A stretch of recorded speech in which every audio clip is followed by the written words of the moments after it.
Выходной день, центр Варшавы. И у меня есть буквально небольшое количество времени для того, чтобы вам показать вообще, на чем таксовали наши деды. Обратите внимание, какие красавцы тут стоят. Я, честно говоря, никогда близко не подходил к этим прекрасным старым автомобилям. Посмотрите, это Хорч. В общем, это приколитие Audi. Вот это Audi, то, какая она была. Давайте посмотрим. Смотрите, таксовали на Audi. Ой, ну это, короче, огромный кусок металла. И обратите внимание, тут съемная крыша. По всей видимости, можно было снять ее и ездить. Там заливалось топливо. Как на самом деле прикольно это все выглядит. Мне кажется, этот звездолет на рессорах мог бы, конечно, очень далеко заехать. Видите, гудки какие прикольные. Офигеть. Давайте дальше идем.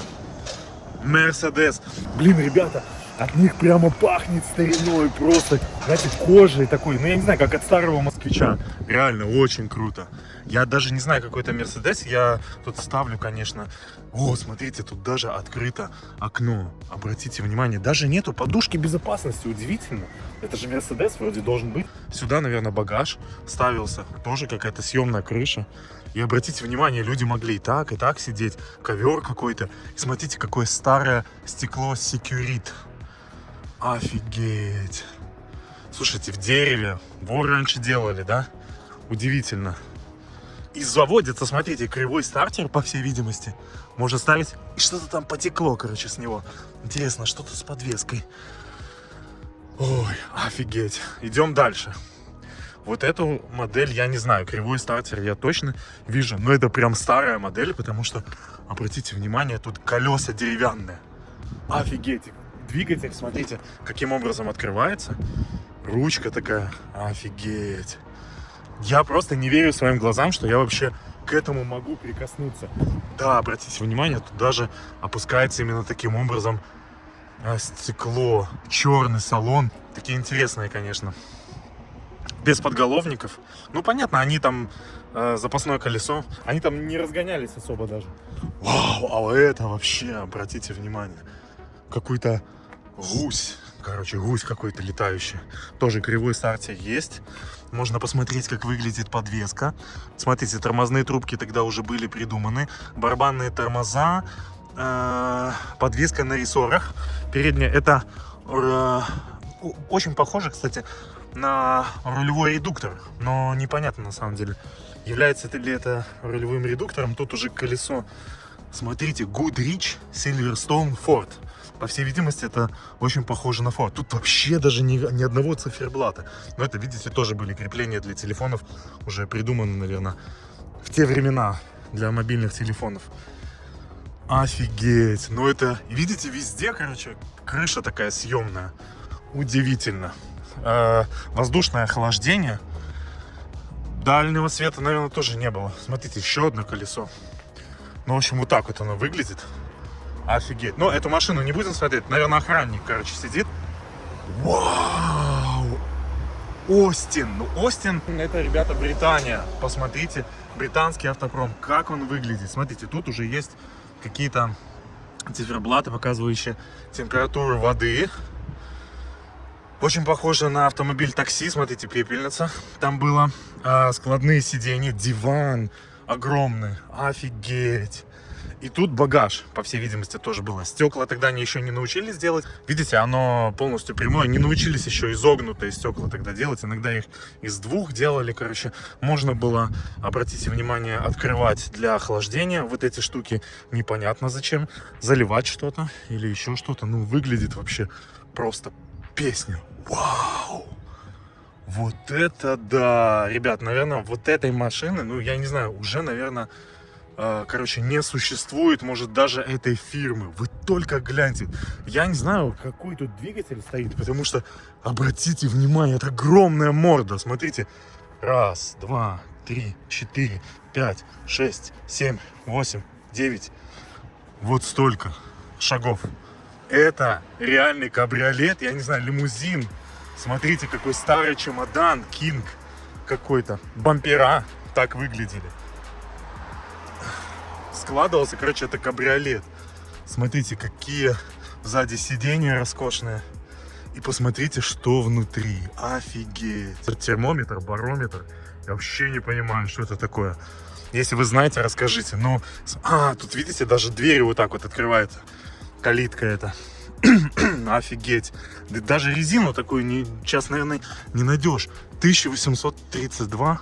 Чешская республика. Даже непонятно какой год. Тут, короче, в этом континентале. Удивительно. Смотрите, какие лампочки раньше стояли. Офигеть. Что это за фирма? Расскажите. Ну, это на Бентли не похоже. Лукас. Кстати, оптика Лукас. А тут уже, видите, придумали рессоры вместе с пружинами. Но я вот точно не уверен. Ну, загляденье. Огромная морда, я не знаю. Просто вот сравните. Ну, просто огромная. Если в такое врезаться куда-нибудь в стенку, мне кажется, проломится стена. Вау! Офигеть! Что это за фирмы?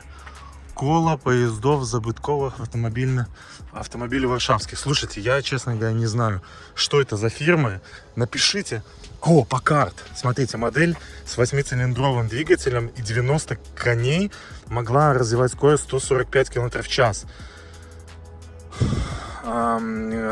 Больше всего престижовый и люксовый автомобиль. Самый люксовый автомобиль в Соединенных Штатах Америки для людей бизнеса и активов. 1930 год. Вы только представьте. Вот бизнесмены именно на этом ездили. Они складывали все наворованные деньги сюда, бюрократы и коррупционеры, и садились себе спокойно, ехали сюда. Они заливали, наверное, виски. Какого-нибудь машина, во-первых, ехала на виски, а во-вторых, туда садилась дама. А тут сидел я, такой же водитель, который их вез куда-то. Смотрите, Мишлен. Обратите, какое внимание. Смотрите, Детройт, да, по всей видимости, это выкручивалось, и как-то подшипник, короче, менялся. Как этот подшипник выглядел, вообще просто непонятно. Абсолютно. И это у нас последнее, что я тут, это, ребята, Крайслер. Крайслер, ну, выглядит он прикольно, но очень похож, на самом деле, на... да, все автомобили, они были похожи. Деревянные колеса, вы только представьте. Смотрите, как выглядела тормозная система. Ну, я не знаю, сколько эта громадина весит, но она очень весит. Много, наверное. Ну, на металлолом, конечно, очень выгодно такие машины сдавать, я вам хочу сказать. В общем, офигеть просто. Как колесо менялось. Обратите внимание, можно было просто... Смотрите, какие сиденья классные. Ну, а потом, соответственно, это все привело к таким автомобилям. Вот. Абсолютно без души. Раньше хотя бы сколько, конечно, металла сюда ушло. Да, офигеть. Фух. Ну, в общем, ребята, немножко я прикоснулся, конечно, тут в центре Варшавы к этой старине.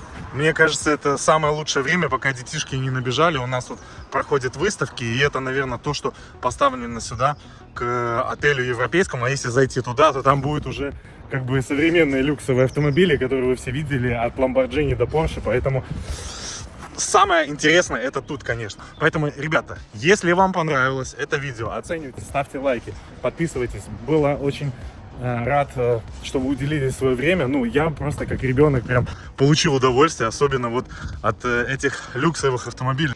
Ребята, только гляньте, какого красавца я увидел. Это 115 Мерс. Это Мерседес прямо с 70-го года. Представьте, это именно тот легендарный Мерседес, которого пошли поверья, что Мерседесы очень надежные автомобили. И на самом деле это так, потому что именно эта машина могла проехать, представьте, 500 тысяч километров без капитального ремонта. Вы только гляньте, 70-й год, танковая сталь, двери закрываются как в танке. Вы обратите внимание, какой классный салон, кожа, ручная коробка передач, сзади такой подлокотник офигенный. И, кстати, эта машина, она была практически равной. Впереди независимая подвеска, сзади очень мягкая подвеска с классным плавным ходом. Именно поэтому эти автомобили хорошо продавались в странах с плохим покрытием. И эта модель, вот именно 200, это либо дизельный, либо бензиновый двигатель, но это не важно. На самом деле она признавалась улиточной, потому что она разгонялась до сотни, представьте, за 27 секунд до сотни, блядь, это вообще. Но самое, что интересное, что в комплектацию этого автомобиля можно было заказать деревянные вставки, и можно было даже заказать электростеклоподъемники. И радио даже можно было заказать, что во многих автомобилях тогда было такой себе опцией. Поэтому, ребята, оцените, очень классно, я считаю. С этих моделей начали инженеры придумывать сминаемые зоны именно безопасности, чтобы монокок, сам кузов, оставался в безопасности. Вот эти все усиления в дверях и так далее, то есть это прошло производиться именно с Мерседеса. Видите, задний какой красивый тут диван, а впереди даже нету подголовников, потому что тогда это не было требованием безопасности. Да и вообще сами ремни безопасности не было иногда требованием в те года. Ну, а за доплату можно было заказать гидроусилитель руля,